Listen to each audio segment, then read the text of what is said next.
Semuanya, apa kabar? Semoga sehat-sehat aja ya, apalagi di tengah COVID-19 ini. Aku harap teman-teman yang nonton vlog ini dan teman-teman di luar sana semoga dengan keadaan sehat ya.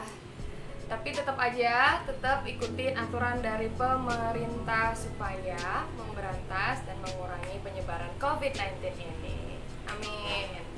Oke, aku Jacqueline Lumbantaruan, aku mahasiswi di Universitas Pelita Harapan, jurusan seni musik dan perminatannya itu vokal classical performance atau seni pertunjukan vokal, bahasa Indonesianya itu.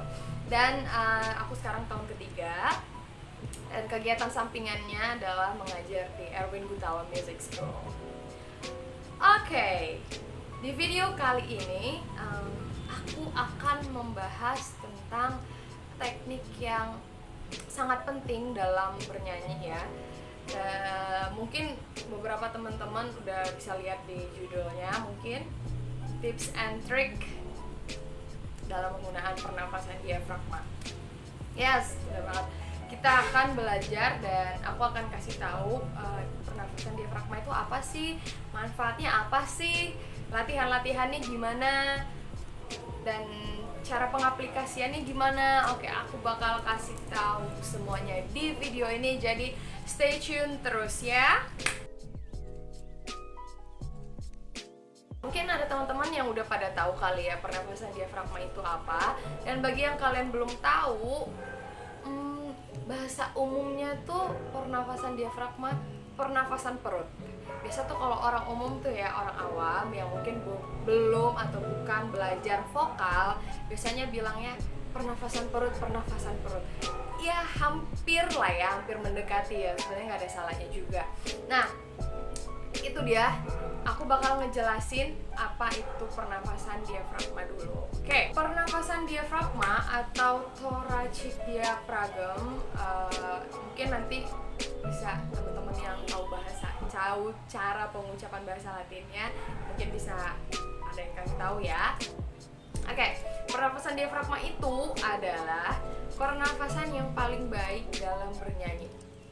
Ini perlu banget digarisbawahi, perlu di underline, karena memang ini terbukti. Dan dari dulu aku belajar vokal dan aku ketemu orang-orang yang sudah penyanyi profesional, mereka tetap menggunakan pernafasan diafragma. Gak ada pernafasan yang lain, atau nyanyi pakai pernafasan dada, aku nggak pernah ketemu ya. Jadi ini perlu digarisbawahi, ini adalah pernafasan yang paling baik. Oke? Dan diafragma itu adalah otot yang terletak di bawah tulang rusuk paling bawah. Oke, teman-teman bisa pegang, cari tulang rusuknya yang paling bawah ya, misalnya udah paling mentok gitu, terus rasain kayak pegang pinggang. Kan kalau pegang pinggang tuh posisi tangan pasti di bawah tulang rusuk jarinya ya. Nah, di situ tuh letak diafragmanya, jadi dia perantara gitu loh. Jadi, dan ini juga perlu digarisbawahi, pernapasan diafragma itu adalah otot. Diafragma itu otot maksudnya, sorry.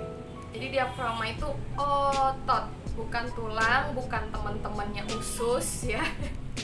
Atau teman-temannya limpa apa segala macam, bukan, tapi dia adalah otot.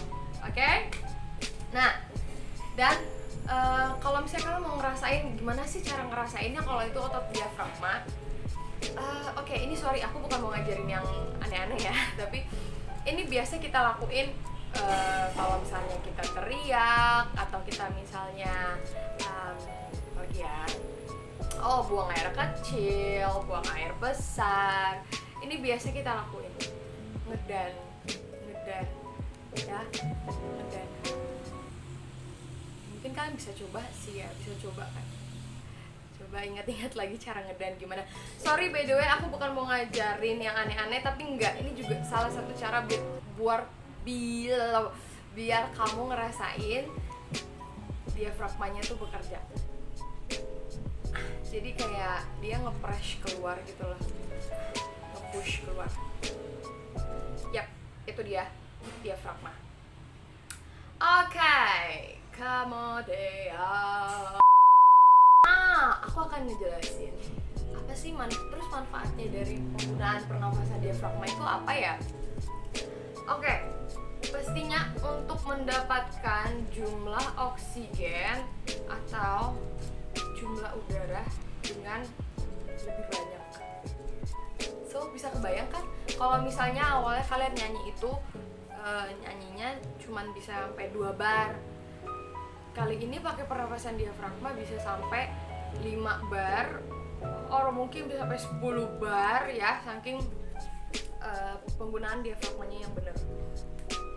Dan tujuan lainnya itu diafragma untuk memberikan support atau tenaga yang lebih kuat dan kokoh, karena diafragma itu adalah otot, itu tadi yang aku bilang. Oke, kalau misalnya logikanya gini deh, kalau kita pukul sesuatu pasti tenaga itu dihasilkan dari otot gitu ya. Otak perintah otot untuk memberikan tenaga, itu poinnya ya. Jadi bisa ngerasain udara di push untuk berikan support tenaga ketika kita bernyanyi.